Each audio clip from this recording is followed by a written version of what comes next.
We were one of the people that came to Nova Scotia. We moved to Nova Scotia because of a very thriving and growing film business. We really enjoyed the outdoors, we loved the lifestyle, we loved the people in Nova Scotia, and the bonus was that it had this incredible film industry. The week that the tax credit change was announced in 2014, I went from having 5 possibilities to 1. The industry took a huge nosedive.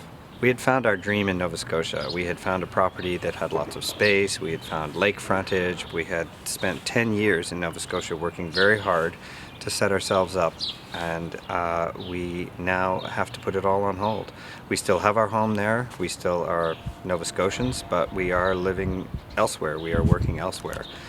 We no longer are able to spend very much time in Nova Scotia. I had all my friends there. School here, I've got no friends. If I could just go back right now, I would, and I'd spend the rest of my life there. The rest of the country is bursting at the seams with production, and Nova Scotia is missing out on that. Toronto's benefiting from it greatly. I'm now spending a lot of time working in Toronto. My wife is now spending a lot of time working in Toronto. We're spending our money here, and we're not contributing as much to the economy of Nova Scotia. I'm here in Toronto with many other Nova Scotians who were similarly affected, and many of whom had to move away permanently. We lost a huge amount of talent from Nova Scotia. For a province that's struggling to keep youth from leaving, that's struggling to maintain jobs and struggling to grow into the new economy, this was one of the worst possible decisions to make.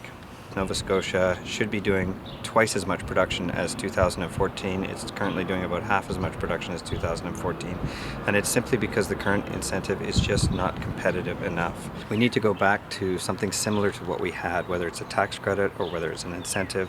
It needs to be something that works for standard industry financing. The current incentive does not, and it is just simply not competitive with other jurisdictions. When we brought our concerns to our MLA, Suzanne Lohnes-Croft, she couldn't have been less interested.